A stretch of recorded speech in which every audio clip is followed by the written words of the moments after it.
If you're feeling spiritually blocked, experiencing sudden, destructive life patterns, or having intrusive thoughts that aren't your own, you could very well be compromised. If you're an empath or a healer, you already know the feeling of taking on other people's heavy energy. But what if it's not just another's energy? What if it is a full, sentient, controlling being? Most spiritual teachers will tell you to sage your space, raise your vibration, or protect your light. But the reality is, you can't meditate, journal, or sage away high-level entity interference. That approach doesn't touch it.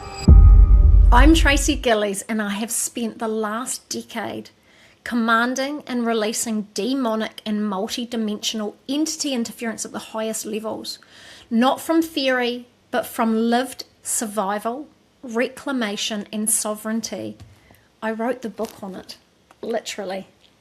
And in this episode, I'm going to walk you through 4 of the signs that could indicate you're dealing with demonic or multidimensional interference. From intrusive thoughts and mental manipulation that feel completely foreign to your nature, to sudden life decline and chaos, spiritual disconnection and the loss of your inner guidance, and the endless healing cycles that keep you stuck no matter how much work you do and what you can do about it. So entity interference is vast. There's lots and lots of different types of entity interference, and probably one of the most well-known is demonic realms. There is also multidimensional interference, and to be honest with you, multidimensional makes demonic look like a walk in the park. But I guess the reason why demonic is so, what most people would reference as entity interference is, again, a lot of the movies will portray those scenarios or situations. And the movies will look like demonic possession. So possession is actually where an entity is sitting at a physical body level. It's actually in somebody's body. So again, I do deal with those cases. They're a bit more extreme, but entity interference doesn't always look that extreme. So don't get me wrong, if somebody had something like possession and there was an entity at a physical body level, they would most likely know something was definitely not right. I've had a lot of clients that there's this set point in time where their whole life kind of declines. They don't feel like themselves, and there's real representation at their body almost feeling like they're not in control of it. But what I want to talk about today is maybe more of the more subtle things that can actually be entity interference. And to be honest with you, entity interference is vast, and it affects people in many, many different areas. So right across mind, so it can manipulate the mind. In fact, the mind is one of the biggest attachment mechanisms that there is.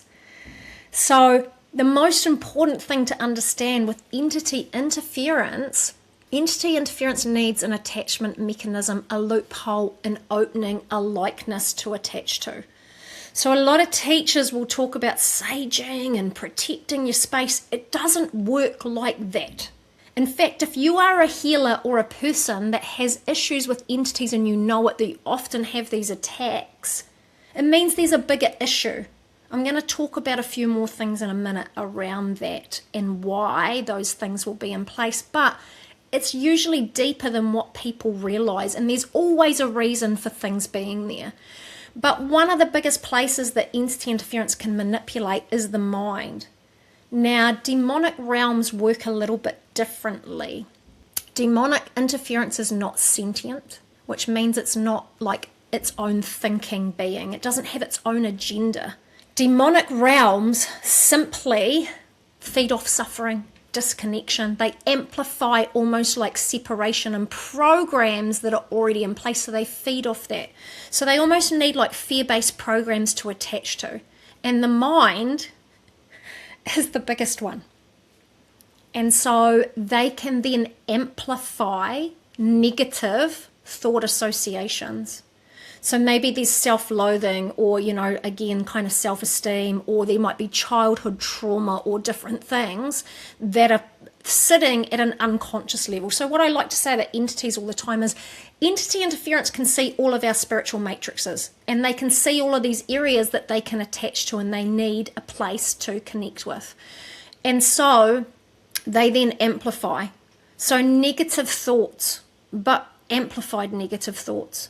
There could also be an interplay with like mental imagery, being shown images of things. Maybe it's like, I don't know, I've had clients that they might see images of knives with blood, violent kind of scenes, and then almost like a directive to either hurt another person, to do something, or to even kind of self-harm. So there is this way of manipulating that mental imagery. Mental health is honestly on the rise. It's really hard because a deregulated nervous system and a mind that's already in chaos will have a higher likelihood of having these kind of manipulations take place. So again, intrusive thoughts, mental imagery, those associations, maybe even voices being said in the mind, and, again, this kind of implanted directive, especially if it feels really out of character. So, I can have people that they might have had a situation, or they've picked up a high-level entity interference at a very specific time, and then their mind has been really chaotic and almost started on this downhill spiral of, manipulation. So the mind is the biggest attachment mechanism that there is. Sudden life decline, chaos, and negative manifestation. I have people that say, I feel like I was pushed downstairs. Yes, they were. So there can be physical, almost like an entity that has then manipulated the physical and created, an environment or a situation of harm to the person. So those things are very real. But probably the other side of that is negative manifestation. So you can actually have entity interference attached to lots of different body levels, and it can pull in chaos and more and more and more decline, or, extreme circumstance where things just go wrong. People might call it bad luck. They might say, oh, I'm cursed, or these types of things, negative manifestation. And so there's a lot of misrepresentation in the marketplace with, manifestation and just saying, let's just set an intention and put it out to the quantum field and we'll all just create. If somebody has really high entity interference affecting their soul's progression path, their manifestation, they will keep recreating. It's almost like you've got to have your energetic field intact, for one thing, but it's like we have an energetic signature. So entity interference can almost affect this energetic signature, so that then the universe, you can't create what you want.